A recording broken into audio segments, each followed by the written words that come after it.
Bonjour à tous, j'espère que vous allez bien. Je suis très content de vous retrouver aujourd'hui pour cette nouvelle vidéo qui est la dernière vidéo de l'année 2023. C'est passé à la fois super vite et en même temps visiblement 2024. Dans cette vidéo, j'ai décidé de vous récapituler une bonne quinzaine d'idées de cadeaux de Noël. Si vous êtes comme moi de dernière minute et que vous n'avez toujours aucun cadeau à une semaine de Noël, cette vidéo est faite pour vous. Forcément dans cette vidéo, il va y avoir un focus sur les personnes qui sont fans d'Harry Potter avec des idées de cadeaux autour d'Harry Potter, mais pas que. Donc voilà, vous allez avoir un petit mélange. Vous pouvez autant vous en servir pour faire des cadeaux à vos proches si vous ne les avez toujours pas fait comme c'est mon cas, ou alors pour vous-même, si simplement on n'arrête pas de vous demander des idées de cadeaux et que vous n'en avez aucune, et ben c'est le moment de pouvoir trouver peut-être des petites pépites que vous allez pouvoir demander en cadeau de Noël. De mon côté, je n'ai toujours pas d'idées à fournir à mes proches, donc si jamais vous avez des idées que vous voulez me dépanner, vous l'avez déjà fait sur ma story Instagram l'autre jour. Merci beaucoup d'ailleurs de m'avoir transmis toutes vos idées, donc je serai à 100% preneur des idées que vous pourrez me partager dans les commentaires. On est parti et je suis désolé, je suis obligé de commencer avec une auto-promo parce qu'on est en 2023 et que c'est une dinguerie de le dire quand même. J'ai sorti mon deuxième livre, mon livre de cuisine, Le Grimoire du Sorcier aux éditions Le Duc. J'ai beaucoup travaillé dessus en 2023, il est sorti au mois d'octobre, il y a même pas 2 petits mois et je trouve que c'est une très chouette idée cadeau, un livre de manière générale, mais alors le mien encore plus. Je vais pas vous le représenter pendant 10 ans, je vous en ai déjà parlé, mais vous retrouvez à l'intérieur 70 recettes et aussi des DIY, des do it yourself pour pouvoir refaire vous-même des ambiances magiques. Je trouve qu'il est parfait à emballer, à poser sous le sapin. Je mettrai des liens en barre d'informations si jamais vous voulez le recevoir. L'idéal c'est d'aller privilégier un achat en librairie. De manière générale, je suis un grand fan de livres, donc je peux vous recommander n'importe quel livre, qu'il soit issu de l'univers Harry Potter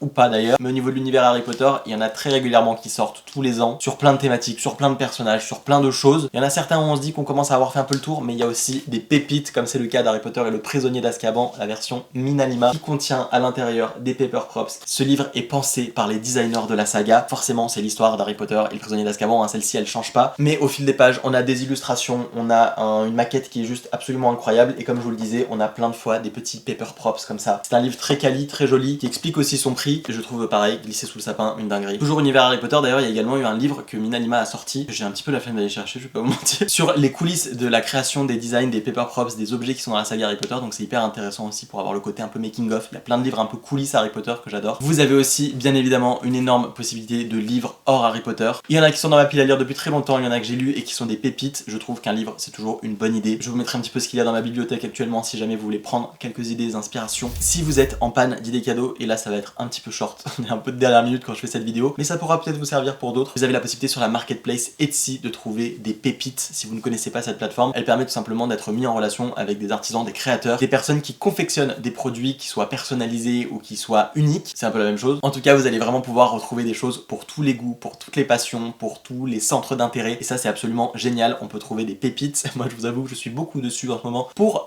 mon mariage. Oui, cette phrase est toujours aussi folle, je vais me marier et du coup je cherche plein de pépites dessus, et je suis aussi tombé sur des cadeaux de Noël à pouvoir faire. Il peut y avoir un petit peu de délai comme je vous le disais, donc mon conseil est bon à prendre peut-être pour l'année prochaine ou pour des cadeaux d'anniversaire ou un mariage si vous mariez aussi cette année, enfin l'année prochaine. Dans tous les cas, sur la plateforme Etsy vous pouvez trouver des pépites à tous les prix, et je trouve que c'est génial pour pouvoir faire des cadeaux qui soient originaux et qui soient adaptés surtout à la personne qui va les recevoir. Pour un fan d'Harry Potter, un très beau cadeau je trouve, c'est une baguette forcément. Alors une baguette, qu'elle soit en boîte Ollivander, en boîte personnage, en boîte ce que vous voulez. La plus chère c'est la boîte Ollivander, je trouve qu'elle a quand même un côté hyper joli, hyper quali. On est sur une jolie baguette, on est sur les boîtes qu'on retrouve dans les films, donc forcément il y a un côté hyper quali. Celle-ci c'est celle de Nicolas Flamel. Voilà, une baguette Harry Potter, c'est pas hyper original vous allez me dire, mais je trouve que c'est le cadeau qui fait toujours plaisir. Quand on voit en plus que les prix augmentent de manière folle, il y a 10 ans quand on achetait une boîte Ollivander, c'était pas du tout les mêmes tarifs que c'est aujourd'hui. Emballé et glissé sous le sapin, je trouve que c'est une superbe idée cadeau, que ce soit une baguette Harry Potter pour des budgets autour de 40-50 euros, ou alors tout simplement une Funko Pop Harry Potter. Si vous connaissez le personnage préféré, ça peut être autant sur Harry Potter que sur toutes les autres séries. Aujourd'hui Funko Pop a énormément de licences, du Marvel à la série Mercredi sur Netflix, il y a énormément de choses, donc vous pouvez toujours trouver une petite Funko Pop qui fait plaisir. Si vous êtes comme moi fan de jeux de société et que vous essayez de convertir tout le monde, je ne peux que vous conseiller d'offrir ou de demander des jeux de société. Cette petite partie de la vidéo est en collaboration avec Asmodée, avec qui je travaille à l'année, sachant que les jeux Asmodée vous les retrouvez partout, à la fois en ligne mais surtout dans plein de magasins. Donc ça marche pour des idées de cadeaux de dernière minute. Vous pouvez aller chez Carrefour, chez Leclerc, dans toutes les grandes surfaces, mais vous pouvez aussi aller dans des magasins spécialisés. Vous pouvez aller chez la Fnac, chez Cultura, vous retrouverez les jeux Asmodée, et en plus de ça vous avez des magasins aussi indépendants spécialisés sur les jeux de société. Je vous ai fait une petite sélection pépites, il y a des jeux Harry Potter et d'autres non. Il y en a que je ne présente plus comme le double Harry Potter. Vous connaissez probablement le principe du double qui est de reconnaître du coup deux éléments similaires sur une carte, et le double en mode Harry Potter est juste hyper canon avec sa boîte métallique et un effet de dorure. Je trouve que ça fait un très beau cadeau. Pareil, je vous mettrai quand même toutes les références en barre d'informations, mais vraiment vous retrouvez tout ça en magasin hyper facilement. Pour rester dans les jeux Harry Potter, vous avez le fameux Time's Up adapté en version Harry Potter. Ma famille, ils voulaient pas souvent jouer avec, alors que moi c'était vraiment le jeu que je préfère, le Time's Up, et là en version Harry Potter c'est beaucoup trop cool. Vous avez toujours 3 manches, vous devez deviner avec plusieurs mots, avec un seul mot, puis avec des mimes, et franchement je trouve que c'est juste génial pour passer une bête de soirée entre amis ou en famille. Et moi c'est vrai que ça arrivait quelquefois quand je recevais des jeux de société de commencer à les déballer et à jouer un petit peu à Noël. Enfin, c'est un peu long avant que t'arrives au dessert, tout ça. Moi j'ai toujours été team ouvrir les cadeaux le 24 au soir, et j'étais très content quand il y avait des tout petits parce que du coup je pouvais les ouvrir avant le dessert. On a également ce jeu là que je vous conseille si vous êtes adepte des jeux de mémoire, c'est le Brainbox Harry Potter. Il est très sympa et un petit peu moins connu. Vous avez des cartes à mémoriser et ensuite vous avez une liste de 10 questions, de 8 questions pour essayer de faire appel à votre mémoire. C'est très sympa et il y a des petites variantes pour pouvoir jouer encore plus longtemps. On reste dans un univers magique et on quitte Harry Potter pour le jeu Spellbook qui est sorti cette année et qui est aussi une pépite chez Asmodée. Vous participez au grand rite annuel et l'idée c'est d'être le plus grand des sorciers. C'est un jeu que je trouve extrêmement chouette. Vous apprenez vos sorts en collectionnant vos matérias et enfin franchement j'aime beaucoup ce jeu. J'y ai joué 2-3 fois pour l'instant. Dans mon entourage il y a plein de personnes qui ont peur et qui disent non mais ça va être trop compliqué, je veux pas jouer, je veux quelque chose de simple. Non, non, non, non, on prend le temps et honnêtement il est pas compliqué à comprendre et après on passe un bête de moment. Il est recommandé à partir de 12 ans et c'est un jeu qui est très bien si vous n'êtes pas nombreux parce qu'il peut se jouer jusqu'à 4 joueurs, sachant que vous pouvez aussi jouer tout seul et moi j'adore les jeux pour lesquels on peut jouer tout seul. C'est d'ailleurs le cas des Unlock Short qui sont tout simplement des escape games miniatures. Vous avez une histoire à résoudre avec des énigmes, vous avez une application qui est reliée sur le téléphone qui vous permet tout simplement d'avoir des indices, de résoudre des énigmes. C'est des parties de 30 minutes avec les cartes et vous pouvez jouer seul ou à plusieurs. C'est une bête d'idée et les prix sont vachement plus petits aussi parce que c'est des petits formats. Et enfin vous avez aussi le Dixit Disney et vous avez été nombreux à réagir quand j'en ai fait gagner, quand j'en ai présenté sur mes autres réseaux sociaux. C'est le même principe que le Dixit classique. Un compteur va choisir une des cartes qu'il a dans sa main et la faire deviner à l'aide d'un mot, d'une phrase, d'une chanson. Avec les cartes qu'ils ont en leur possession, les autres joueurs vont essayer de trouver la carte qui s'approche le plus de la description qu'a fait le compteur. On affiche ensuite toutes les cartes et il faut essayer de retrouver la carte du compteur. Et pour le compteur, il faut qu'il essaye de ne pas se faire cramer. Et en même temps qu'il y en ait au moins un qui ait deviné sa carte. Bref, c'est absolument génial, j'adore le Dixit. Si vous avez des fans de peluches, si vous êtes fan de peluches ou si vous avez des plus petits, vous pouvez les convertir également à Harry Potter avec des peluches Harry Potter. Elles sont trop bien. J'ai reçu celle-ci de la marque Squishamalo. Ils ont sorti une gamme pour les 4 maisons et j'ai reçu un petit serpentard comme ça. Moi, je vais probablement le donner à un enfant dans mon entourage. Si vous avez des collectionneurs de peluches, c'est une très bonne idée. Sinon, si comme moi, vous êtes plutôt collectionneur de coussins, il en existe énormément sur le marché Harry Potter. Vous avez ce genre de coussins noble collection qui sont un petit peu plus onéreux mais qui reprennent du coup le design comme là du monstrueux livre des monstres. Des coussins qui viennent notamment de Primark, ceux-ci étaient à 2 ou 3 euros. J'ai aussi ma vieille Edwige comme ça qui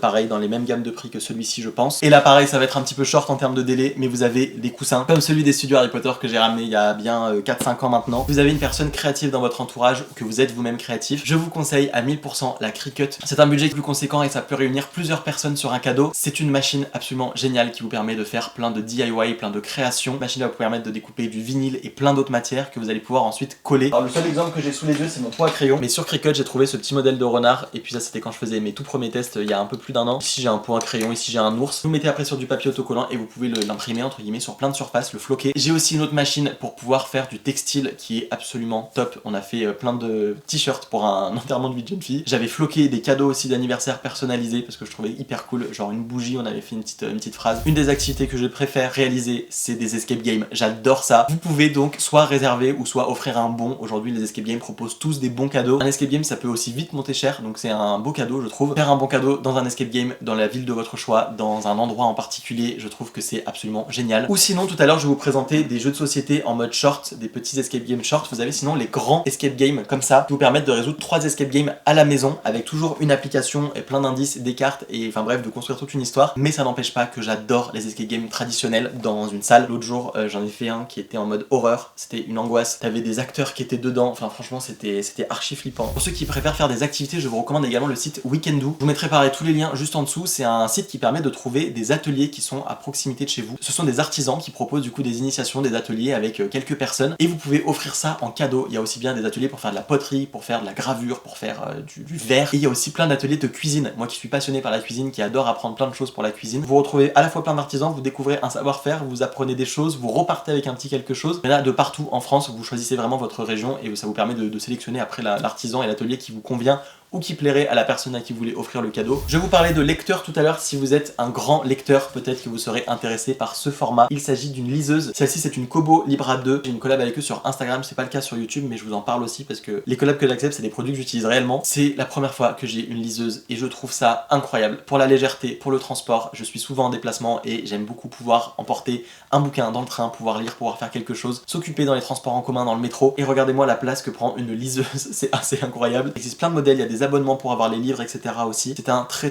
beau cadeau. J'aime à la fois avoir des livres parce que j'ai une bibliothèque, j'ai une collection et j'aime avoir de jolis livres dans mon environnement. Je peux pas conserver tous les livres que j'ai. Je trouve ça très pratique de pouvoir les avoir directement sur une liseuse. Ça, c'est un très bon cadeau aussi. Un parfum. C'est un peu la seule idée que j'ai trouvée moi cette année, de renouveler mon parfum. Et également, ils ont sorti des parfums Harry Potter cette année chez Okaya. J'avais reçu la collection des 4 maisons. J'ai gardé uniquement le Serpentard que j'ai ouvert, que j'ai senti. Les autres sont partis dans ma vente Le Bon Coin. Je suis pas bon pour les décrire, mais ça peut être une très bonne idée pour quelqu'un d'acheter le parfum adapté à sa maison. Je trouve que le design est très sympa. Au pied du sapin, ça fait un très bel objet. Je sais pas si c'est en vente en grande distribution ou uniquement sur leur site. Je vous mettrai les infos que je trouve. Et ma dernière idée, je la trouve hyper bonne et c'est peut-être une que moi je vais pouvoir donner à mes proches, c'est d'acheter un abonnement à une personne, que ce soit un abonnement Spotify, un abonnement Deezer, un abonnement par exemple à des cours d'anglais, que ce soit sur Cambly, c'est une plateforme sur laquelle moi j'en ai pris déjà plusieurs. Si c'est une personne qui aime l'organisation, ça peut être un abonnement à Notion, ça peut aussi être un abonnement si c'est un entrepreneur à la plateforme Odoo dont je vous ai beaucoup parlé aussi cette année. Bref, acheter un abonnement à une personne, je trouve que c'est une super idée. Tant pour la musique que pour l'organisation, que pour une application de montage vidéo sur internet, InShot ou plein de choses comme ça. Pourquoi pas même CapCut pour avoir des options plus poussées si la personne l'utilise. Que ce soit dans son environnement personnel ou professionnel, je trouve que c'est une superbe idée de cadeau à laquelle on ne pense pas. Et mes deux dernières idées, c'est dans un premier temps un billet pour une pièce de théâtre, un spectacle, un concert, un festival, quelque chose qui vous plaît. Par exemple, moi je sais que je vais retourner au Paléo Festival en 2024, c'est sûr. Ça peut être une super idée que d'offrir des places, que d'offrir un bon, que d'offrir